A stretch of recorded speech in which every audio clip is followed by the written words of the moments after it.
শ্রী অরবিন্দের জীবন ও দর্শন শীর্ষক এই বক্তৃতামালার আজকে তৃতীয় পর্ব, যেখানে আমরা আলোচনা করব পন্ডিচেরি যাত্রা জীবনের সন্ধানে। শুরুতে মনে হয়েছিল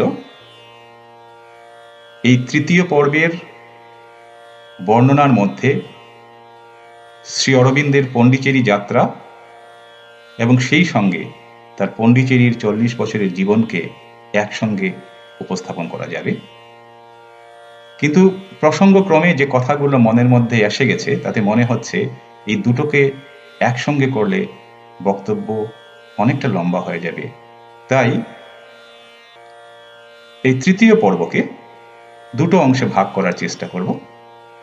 আজকের অংশে শুধু পন্ডিচেরি যাত্রার বর্ণনা করব এবং অন্য আরেকটা অংশে, তৃতীয় পর্বেরই অন্য আরেকটা অংশে তার পন্ডিচেরির জীবন বর্ণনা করব, যেখানে বর্ণিত হবে শ্রী অরবিন্দের পন্ডিচেরির 40 বছর কাল সময়, তিনি তখন যাদের যাদের সঙ্গে দেখা করেছিলেন, তার জাগতিক কর্মকাণ্ড, শ্রীমায়ের আগমন পন্ডিচেরিতে, শ্রী অরবিন্দ সোসাইটি, শ্রী অরবিন্দ আশ্রমের প্রতিষ্ঠা, ওরভিলের প্রতিষ্ঠা ইত্যাদি ওই পর্বে আলোচনা করব। আজকের পর্বকে সীমাবদ্ধ রাখবো শুধু পন্ডিচেরি যাত্রাতে। এই পর্বটা শুরু করার আগে দ্বিতীয় পর্বের রেস্ট টেনে ছোট্ট দু একটা কথা বলতে চাইছি। দ্বিতীয় পর্বে যেখানে বলেছিলাম শ্রী অরবিন্দের সশস্ত্র বিপ্লবের কথা বলেছিলাম, সেই কথার রেস্ট টেনে বলতে চাইছি যে শ্রী অরবিন্দের বিপ্লবী জীবন কেবল সশস্ত্র বিপ্লবে সীমাবদ্ধ ছিল না। তার কলম সমগ্র দেশবাসীর জন্য সশস্ত্র বিপ্লবের অনুপ্রেরণা ছিল। বন্দে মাতরম পত্রিকায় তার জ্বালাময়ী ভাষণ ভারতীয় সশস্ত্র বিপ্লবকে যে একটা মজবুত অবস্থানে পৌঁছে দিয়েছিল সেটা বলার অপেক্ষা রাখে না। 1890 থেকে 1906 পর্যন্ত শ্রী অরবিন্দের সকল রাজনৈতিক ভাষণ, সকল রাজনৈতিক চিঠিপত্রগুলো সংকলিত করে প্রকাশিত হয়েছে বন্দে মাতরম নামের বইটিতে। এই বইটি অনলাইন বিনামূল্যে পাওয়া যাচ্ছে। আমার সঙ্গে যারা দর্শক শ্রোতারা আছেন তারা যদি উৎসাহী হন, গুগল থেকে সেই বইটি ডাউনলোড করে পড়তে পারেন। একটা ঘুমন্ত দেশের জনগণকে লিখা দিয়ে কিভাবে বিপ্লবী চেতনায় উদ্বুদ্ধ করা যায়, ওই বইটি তার অকাট্য প্রমাণ। ভারতীয় স্বাধীনতা আন্দোলনে শ্রী অরবিন্দের সবচেয়ে বড় অবদান ছিল দিশাহীন কংগ্রেসকে একটা দিশা দেখিয়ে কংগ্রেসের দাবির মধ্যে আনুষ্ঠানিকভাবে পূর্ণ স্বরাজের দাবি প্রতিষ্ঠা করা। শ্রী অরবিন্দ একমাত্র ব্যক্তিত্ব যিনি কংগ্রেসের দাবির মধ্যে আনুষ্ঠানিকভাবে পূর্ণ স্বরাজের দাবি প্রতিষ্ঠা করেছিলেন। দ্বিতীয় পর্বের ওই না বলা কথাগুলো বলে এবার তৃতীয় পর্বে যাচ্ছি। বিপ্লবী অরবিন্দ ঘোষের পন্ডিচেরি যাত্রার চূড়ান্ত প্রস্তুতি যে আলিপুর জেলেই শুরু হয়েছিল সেটা আগে আমরা বলেছি, এবং তার আভাস আমরা তার উত্তরপাড়া ভাষণে পাই। জেল থেকে ছাড়া পাওয়ার পর উত্তরপাড়াতে শ্রী অরবিন্দকে যে সম্বর্ধনা দেওয়া হয়েছিল, সেখানে তিনি একটিও বিপ্লবের কথা না বলে জেলের মধ্যে তার যে আধ্যাত্ম অনুভবের সৃষ্টি হয়েছিল এবং তিনি আগামী দিনের যে দিগদর্শন পেয়েছেন তারই বর্ণনা দিয়েছেন। যে দিগদর্শন বিপ্লবী অরবিন্দ ঘোষকে ঋষি অরবিন্দ ঘোষে রূপান্তরিত করে এবং তার জীবিকার সন্ধান গৌণ হয়ে শুরু হয়ে যায় জীবনের সন্ধান। একটা প্রসঙ্গ এখানে উঠেই আসছে। শ্রী অরবিন্দের জীবনে পণ্ডিচেরি যাত্রা এত গুরুত্বপূর্ণ কেন? কেন একটা পর্বে আমরা পণ্ডিচেরি যাত্রা সম্বন্ধে আলোচনা করতে চাই? স্বাভাবিকভাবেই একটা সঙ্গত কারণেই একটা প্রশ্ন এখানে থাকতে পারে। এই কারণগুলোকে এইভাবে বলা যায়। প্রথমত, আলিপুর বোমার মামলায় ছাড়া পাওয়ার পর শ্রী অরবিন্দ বেসরকারিভাবে ব্রিটিশের নজরবন্দি ছিলেন। সব সময় 4টি পুলিশ শ্রী অরবিন্দকে নজরে নজরে রাখত। সুতরাং ব্রিটিশের সরকারি পাহারা এড়িয়ে শ্রী অরবিন্দের পক্ষে ব্রিটিশ রাজত্ব ছেড়ে, কলকাতা ছেড়ে বাইরে যাওয়ার উপায় ছিল না। শ্রী অরবিন্দর পণ্ডিচেরি যাওয়া, কলকাতা ছেড়ে পণ্ডিচেরি যাওয়াটাই একটা বিপদপূর্ণ ঝুঁকি ছিল। কারণ যদি ধরা পড়ে যেতেন তাহলে ব্রিটিশ রাজ শ্রী অরবিন্দকে ছেড়ে দিত। ব্রিটিশের চোখে দ্বিতীয় কারণটি হচ্ছে এই, ব্রিটিশের চোখে ধুলি দিয়ে ফরাসি অধ্যুষিত চন্দননগরে এবং পরে পণ্ডিচেরিতে পৌঁছানোয় শ্রী অরবিন্দ চিরদিনের জন্য ব্রিটিশ শাসন থেকে মুক্তি পান। তখনকার দিনে চন্দননগর এবং পণ্ডিচেরি ফরাসি শাসনাধীন ছিল। সুতরাং শ্রী অরবিন্দের চন্দননগর এবং পণ্ডিচেরি পৌঁছে যাওয়ার অর্থ হল ব্রিটিশ রাজত্ব থেকে বাইরে চলে যাওয়া, ব্রিটিশের থেকে চিরদিনের জন্য মুক্তি লাভ। সুতরাং শ্রী অরবিন্দের এই পণ্ডিচেরি যাত্রা তার জীবনের একটা বিশেষ তাৎপর্যপূর্ণ পর্ব। শুধু তাই নয়, তৃতীয় যে কারণটি সবচেয়ে বেশি গুরুত্বপূর্ণ তার পণ্ডিচেরি যাত্রা প্রসঙ্গে, সেটা হচ্ছে শ্রী অরবিন্দের পণ্ডিচেরি যাত্রার প্রাথমিক ও মুখ্য অর্থ হচ্ছে বিপ্লবী অরবিন্দ ঘোষের, দার্শনিক অরবিন্দ ঘোষের রূপান্তরের প্রথম ধাপ। শ্রী অরবিন্দের পণ্ডিচেরি যাত্রাকে তাই একটি নূতন যুগের সূচনা বলা যায়। তবে একটা কথা এখানে না বললে শ্রী অরবিন্দকে জানা সম্পূর্ণ অসম্পূর্ণ থেকে যাবে। আলিপুর জেলেই যে শ্রী অরবিন্দের আধ্যাত্ম উন্মেষ হয়েছিল তেমনটি নয়। বলা বাহুল্য, আলিপুর জেলের নির্জন কারাবাস তাকে তার আধ্যাত্ম উন্মেষের চূড়ান্ত দিগদর্শন দিয়েছিল, চূড়ান্ত দিশা দিয়েছিল, চূড়ান্ত পরিণতি দিয়েছিল। কিন্তু আলিপুর জেলের যাওয়ার বহু আগে তার বিপ্লবী কর্মকাণ্ডের সময়েও শ্রী অরবিন্দ আধ্যাত্মিকতার স্পর্শ পান। বিষ্ণু ভাস্কর লেলে নামের এক মারাঠি যোগীর স্পর্শে এসে শ্রী অরবিন্দের ছোট ভাই বারিন ঘোষের প্রথম আধ্যাত্ম উপলব্ধি হয় এবং বারিনের কাছ থেকে বিষ্ণু ভাস্কর লেলের গল্প শুনে শ্রী অরবিন্দ যোগ সাধনায় আগ্রহী হলে বারিনের ব্যবস্থাপনায় সুরাট কংগ্রেস অধিবেশনের পর 31শে ডিসেম্বর 1907 সাল,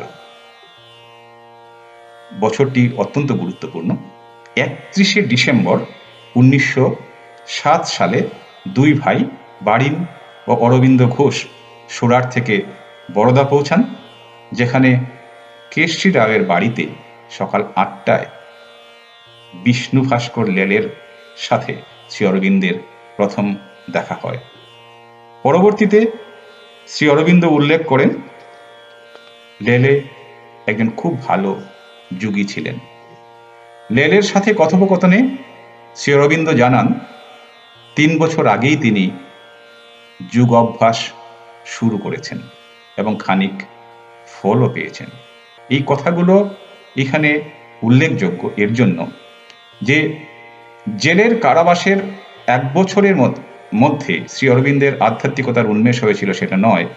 বিষ্ণু ভাস্কর লেলের সঙ্গে শ্রী অরবিন্দ যোগ অভ্যাস করেছিলেন 1907 সালে।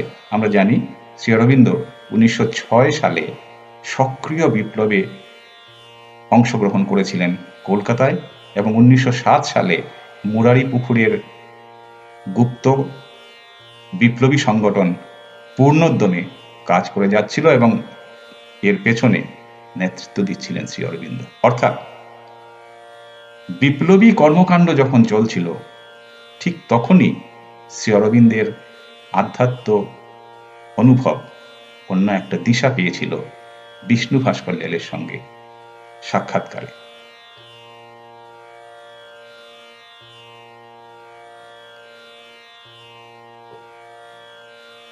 শ্রী অরবিন্দের জীবনের আধ্যাত্ম উপলব্ধির এক বিশেষ ঘটনা ঘটে বোম্বেতে।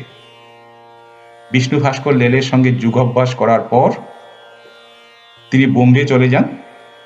বোম্বে ন্যাশনাল ইউনিয়নের সামনে ভাষণ দেবেন 19শে জানুয়ারি 1908। শ্রী অরবিন্দের সঙ্গে বিষ্ণু ভাস্কর লেলের দেখা হয় 31শে ডিসেম্বর 1907 এবং 19শে জানুয়ারি 1908-এ শ্রী অরবিন্দ ভাষণ দেবেন বোম্বে ন্যাশনাল ইউনিয়নের সামনে। লেলে শ্রী অরবিন্দের সাথে ছিলেন এবং শ্রী অরবিন্দকে দর্শকদের নমস্কার করে খানিক স্থির হয়ে দাঁড়াতে বললেন এবং জানালেন ভাষণের জন্য তাকে চেষ্টা করতে হবে না, অন্য কোনো উৎস থেকে তার ভাষণ স্বতঃস্ফূর্তভাবে বেরিয়ে আসবে, মন থেকে নয়। শ্রী অরবিন্দ এর পরে মন্তব্য করেছিলেন, এরপর থেকে সব ভাষণ, সব লেখা, সব বাহ্যিক ক্রিয়াকাণ্ড সব তার কাছে ঊর্ধ্বতন এক উৎস থেকে এসছে, মস্তিষ্ক বা মন থেকে নয়। ওই বছরের ফেব্রুয়ারি মাসে লেলে কলকাতা এলে শ্রী অরবিন্দকে জানতে চাইলেন সকাল সন্ধ্যায় তার ধ্যান হচ্ছে কিনা। শ্রী অরবিন্দের উত্তর ছিল না। তার কারণ শ্রী অরবিন্দ উল্লেখ করেছেন ওই সময়ের মধ্যে তিনি অন্তরাদেশ পান যে তার কোনো মানবিক গুরুর প্রয়োজন নাই, আর সকাল সন্ধ্যায় ধ্যান করার প্রয়োজন তার নাই। কারণ শ্রী অরবিন্দ বলেছেন সমগ্র দিনই ছিল তার ধ্যান। 1908 সালের ফেব্রুয়ারি মাস, পূর্ণ বিপ্লব চলছে বাংলায়, তখন সশস্ত্র বিপ্লবের কাণ্ড কারখানা চলছে। এর মধ্যে শ্রী অরবিন্দ বলছেন সমগ্র দিনটি আমার ধ্যান, সমগ্র দিনই আমার ধ্যান, সকাল সন্ধ্যায় ধ্যানের প্রয়োজন ছিল না। বিপ্লব এবং আধ্যাত্মিকতার সংমিশ্রণ এখানে বিশেষভাবে উল্লেখ্য। এইভাবে পরবর্তীতে লেলের সাথে শ্রী অরবিন্দের যোগাযোগ বিচ্ছিন্ন হয়ে যায় বটে, তবে বিপ্লবী অরবিন্দের প্রাথমিক যুগ সাধন অনুশীলনে বিষ্ণু ভাস্কর লেলের যে একটা ভূমিকা ছিল সেটা অনস্বীকার্য। যে কথাটা বলতে চাইছিলাম, জেলের 1 বছরে আধ্যাত্মিকতার উন্মেষ হয়েছে বললে অসম্পূর্ণ বলা হবে। জেলের 1 বছরে শ্রী অরবিন্দের আধ্যাত্মিকতা পূর্ণ দিশা পেয়েছিল, কিন্তু তার আগে যখন সম্পূর্ণ বিপ্লব চলছিল, পূর্ণ বিপ্লবে জড়িয়েছিলেন, পূর্ণ সশস্ত্র বিপ্লবে জড়িয়েছিলেন শ্রী অরবিন্দ, তখন সমান্তরালভাবে তার জীবনের আধ্যাত্ম অনুভূতি এসেছিল এবং বিষ্ণু ভাস্কর লেলেকে তিনি বলেছিলেন সকাল সন্ধ্যায় তার ধ্যানের দরকার নাই, সমগ্র দিনই তার ধ্যান। পরবর্তীতে আমরা জানি তার যোগ সাধন বইতে সিনথেসিস অফ ইয়োগাতে শ্রী অরবিন্দ লিখেছেন অল লাইফ ইজ ইয়োগা। জীবনের একটি দিন কেবল যোগ সাধনা নয়, সমগ্র জীবনটাই হচ্ছে যোগ সাধনা। All life is yoga. এই ঘটনার আগে 1908 সালের ফেব্রুয়ারি মাসের আগে বা 1907 সালের 31শে ডিসেম্বরের বহু আগে 14 বছর কাল বিদেশ কাটিয়ে যেদিন প্রথম শ্রী অরবিন্দ বোম্বের অ্যাপোলো বিমানবন্দরে পা রাখলেন, সেদিনের অনুভূতি বর্ণনা করতে গিয়ে লিখেছিলেন, মনে হয়েছিল মা তার ছেলেকে কুলে টেনে ভালোবাসার চাদরে জড়িয়ে দিয়েছে। দেশের মাটিতে 14 বছর পর পা রেখে তার মনে হয়েছিল মা তার ছেলেকে ভালোবাসার চাদরে জড়িয়ে দিয়েছে। লিখেছিলেন, দেশের মাটিতে পা রাখার সাথে সাথেই তার আধ্যাত্ম অনুভবের সূচনা হয়েছিল। সুতরাং শ্রী অরবিন্দের আধ্যাত্ম উন্মেষ আলিপুর জেলের 1 বছর হয়েছে, সেটা সম্পূর্ণ ভ্রান্ত ধারণা। তার বরদাবাসকালে আধ্যাত্ম অনুভূতির মাধ্যমে ঠাকুর রামকৃষ্ণের মন্দির গড় স্বপ্নাদেশ পাবার কাহিনী আমরা জানি। শ্রী অরবিন্দ ঠাকুর রামকৃষ্ণ থেকে স্বপ্নাদেশ পেয়েছিলেন মন্দির গড়, এবং সম্ভবত এই স্বপ্নাদেশই শ্রী অরবিন্দকে অনুপ্রেরণা করেছিল ভবানী মন্দির পরিকল্পনা তৈরি করতে, যদিও সেটা বাস্তবায়িত হয়নি, কিন্তু পরবর্তীতে সেরকমই হয়েছিল পণ্ডিচেরির অরবিন্দ আশ্রম। তার মন্দির গড় আদেশ ভবানী মন্দিরের হাত ধরে রূপ পেয়েছে পণ্ডিচেরির অরবিন্দ আশ্রমে। 1903 সালে, অর্থাৎ কলকাতা চলে এসে সশস্ত্র বিপ্লবে সক্রিয় অংশ নেবার আগে, কাশ্মীর এর শঙ্করাচার্য মন্দিরে শ্রী অরবিন্দের যে আধ্যাত্ম উপলব্ধি হয় তা বহু চর্চিত, বহু বর্ণিত। চন্দ্রদের মহাকালী মন্দির, যেখানে শ্রী অরবিন্দ কেজি দেশপাণ্ডে এবং বিষ্ণু ভাস্কর লেলের সাথে গেছিলেন এবং আধ্যাত্ম অনুভূতি লাভ করেছিলেন, তার বর্ণনাও আমরা জেনেছি। সারাংশ হিসাবে যে কথাটা আবারও বলতে চাই তা হলো, আলিপুর বোমার মামলায় নয়, সমস্ত জীবন ধরেই চলছিল শ্রী অরবিন্দের আধ্যাত্ম সাধন। সশস্ত্র বিপ্লবের সময়ও শ্রী অরবিন্দের আধ্যাত্ম সাধন চলছিল। নিরবিচ্ছিন্ন আধ্যাত্ম সাধনার জন্য প্রয়োজন ব্রিটিশহীন মাটি। প্রথমে তাই চন্দননগর ও পরে পণ্ডিচেরি হল শ্রী অরবিন্দের লক্ষ্য। শ্রী অরবিন্দের বরদাবাসকালে তার বাংলা শিক্ষক ধীরেন্দ্র কুমার রায় তার স্মৃতিকথাতে লিখেছেন, অরবিন্দ এই পৃথিবীর মানুষ ছিলেন না। অর্থাৎ বরদাবাসের প্রথমার্ধে যখন শ্রী অরবিন্দ বাংলা শিখছিলেন, তখনও তার মধ্যে একটা অতীন্দ্রিয়তার স্পর্শ পেয়েছিলেন তার বাংলা শিক্ষক, যেটা তাকে বলতে উদ্বুদ্ধ করেছিল যে শ্রী অরবিন্দ এই পৃথিবীর মানুষ ছিলেন না। জাগতিক স্বাধীনতাকে, ভারতবর্ষের জাগতিক স্বাধীনতাকে বা জাগতিক মুক্তিকে আধ্যাত্ম মুক্তিতে রূপান্তরিত করে একের আধ্যাত্ম মুক্তি বহুর মধ্যে ছড়িয়ে দেওয়ার যে লক্ষ্য শ্রী অরবিন্দ নিয়েছিলেন, তার প্রকাশ ঘটে তার লিখা সাবিত্রীর একটি লাইনে, যেখানে শ্রী অরবিন্দ লিখেছেন, A lonely freedom cannot satisfy a heart that has grown one with every heart. I am a deputy of the aspiring world. My spirit's liberty I ask for all. My spirit's liberty I ask for all. অর্থাৎ জাগতিক মুক্তিকে আধ্যাত্মিক মুক্তিকে রূপান্তরিত করে একের আধ্যাত্ম মুক্তি বহুর আধ্যাত্ম মুক্তির রূপ নেবে, এই ছিল শ্রী অরবিন্দের লক্ষ্য।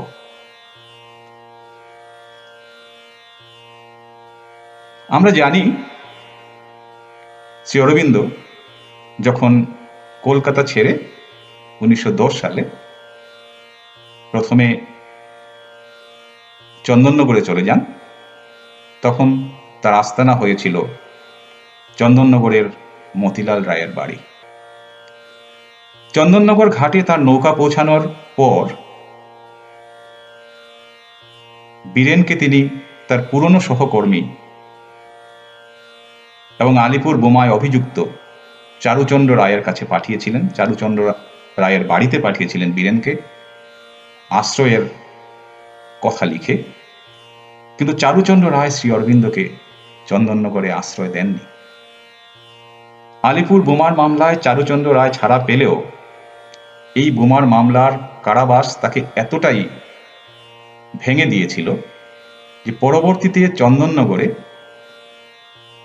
শ্রী অরবিন্দকে আশ্রয় দিয়ে তিনি তার জীবনে বাড়তি ঝামেলা ডেকে আনতে চাননি।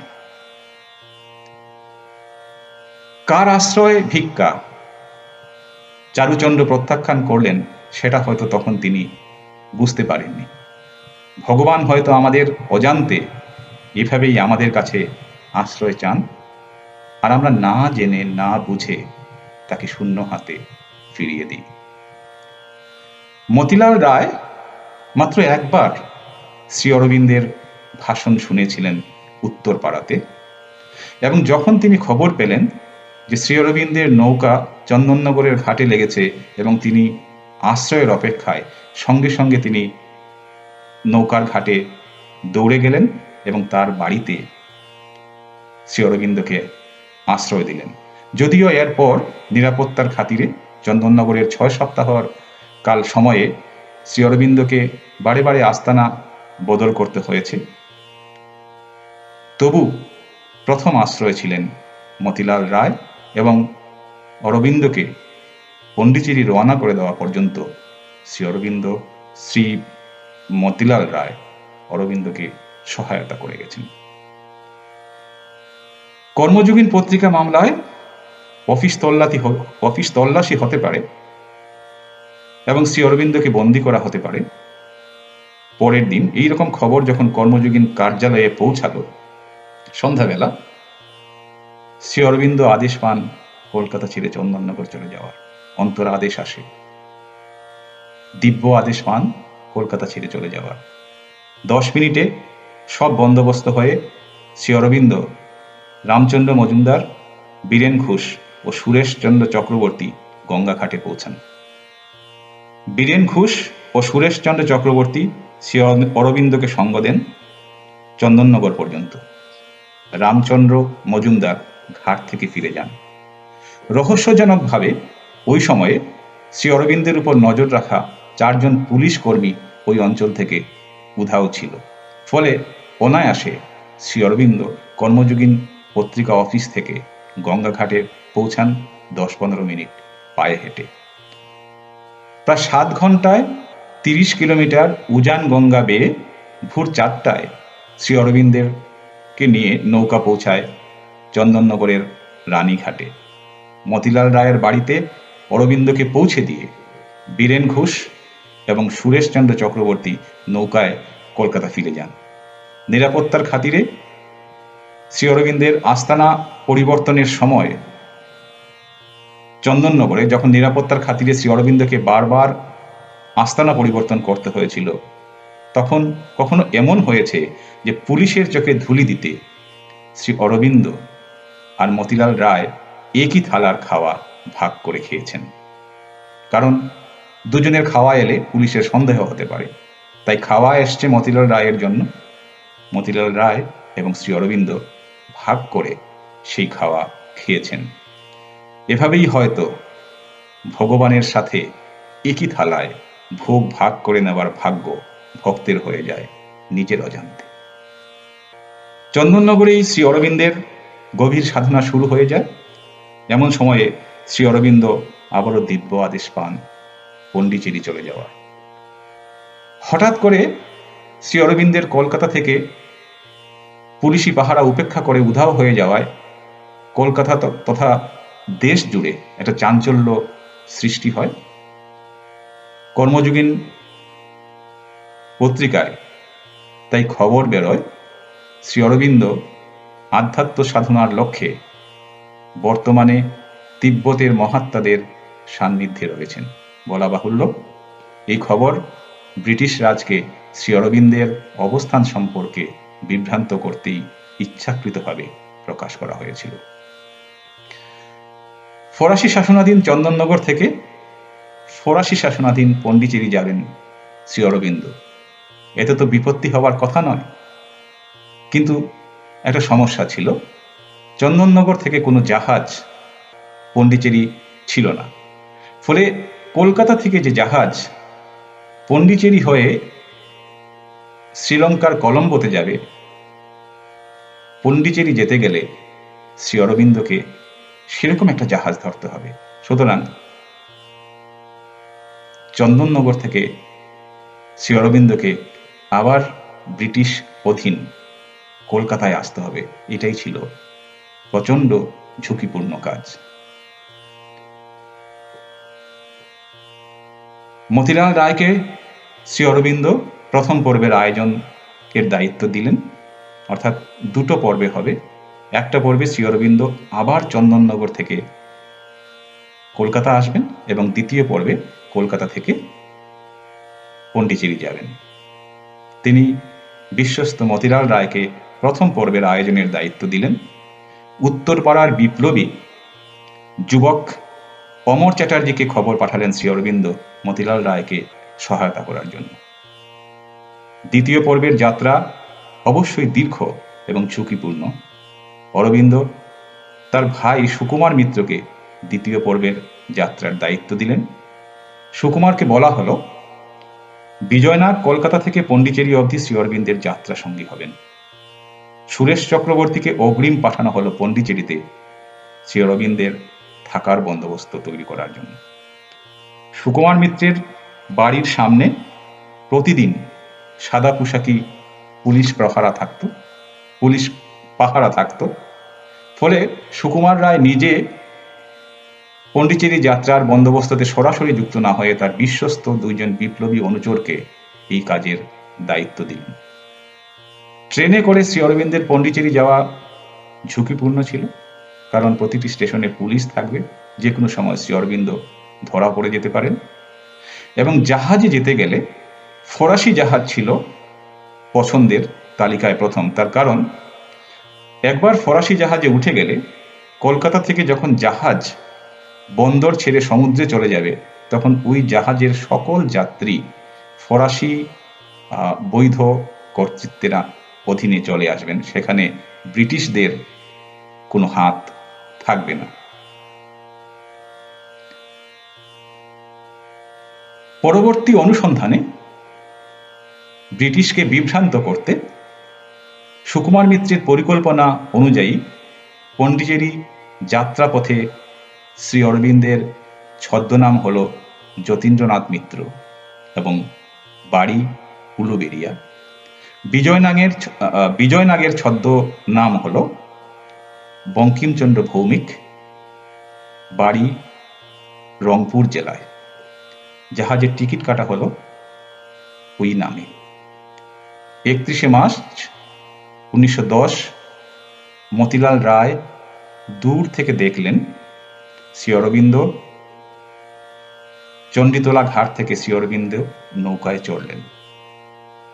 নিরাপত্তার খাতিরে মতিলাল রায় শ্রী অরবিন্দের সঙ্গে নৌকা ঘাট অব্দি আসেননি। খানিকটা এগিয়ে দিয়ে তিনি দূরে দাঁড়িয়ে থাকলেন। তার সঙ্গীরা শ্রী অরবিন্দকে চণ্ডীতলা ঘাট থেকে নৌকায় তুলে দিল। পরিকল্পনা মতো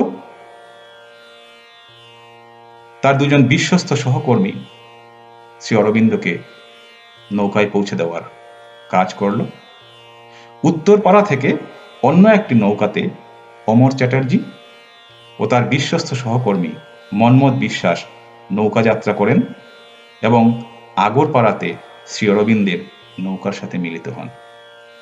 অন্য একটি নৌকাতে নগেন ও সুরেন রওনা হন হয়ে মাঝ নদীতে শ্রী অরবিন্দ এবং মন্মথের সাথে দেখা করার কথা, কিন্তু এদের আর সংযোগ হলো না। মাঝ নদীতে শ্রী অরবিন্দের নৌকার সাথে এদের নৌকার আর মিল হলো না। চাঁদপাল ঘাটে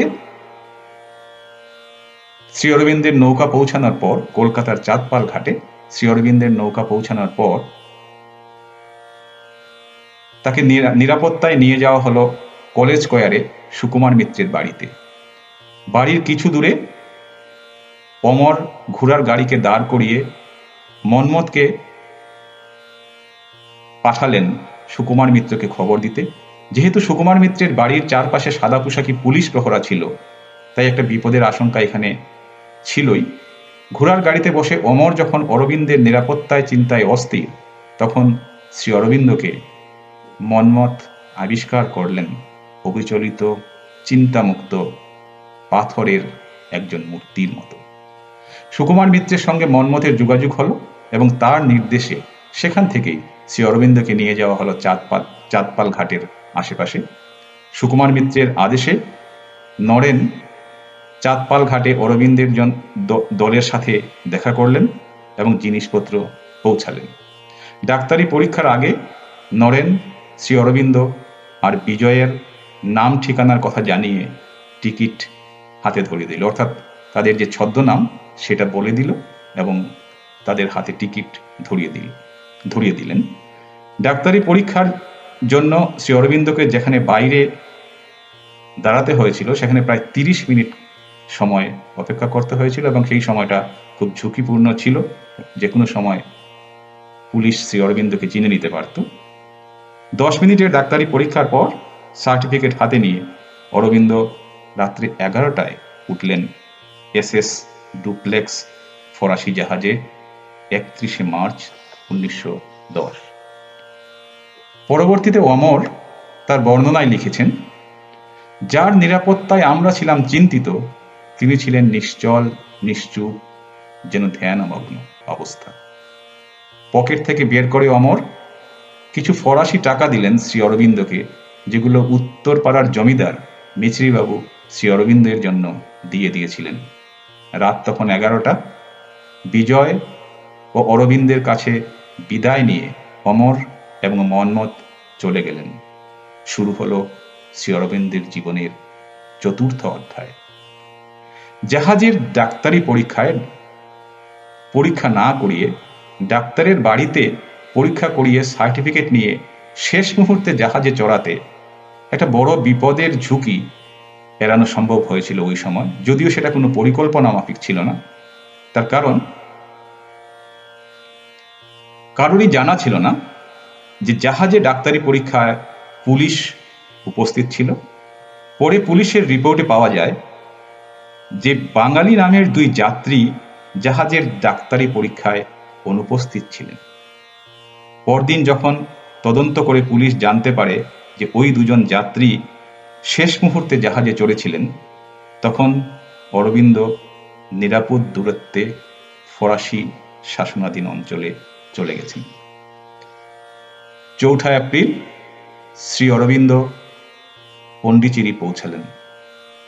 পরে তিনি দ্য হিন্দু পত্রিকার সম্পাদককে চিঠি লিখে তার পন্ডিচেরির অবস্থানের কথা সকলকে জানাতে অনুরোধ করলেন।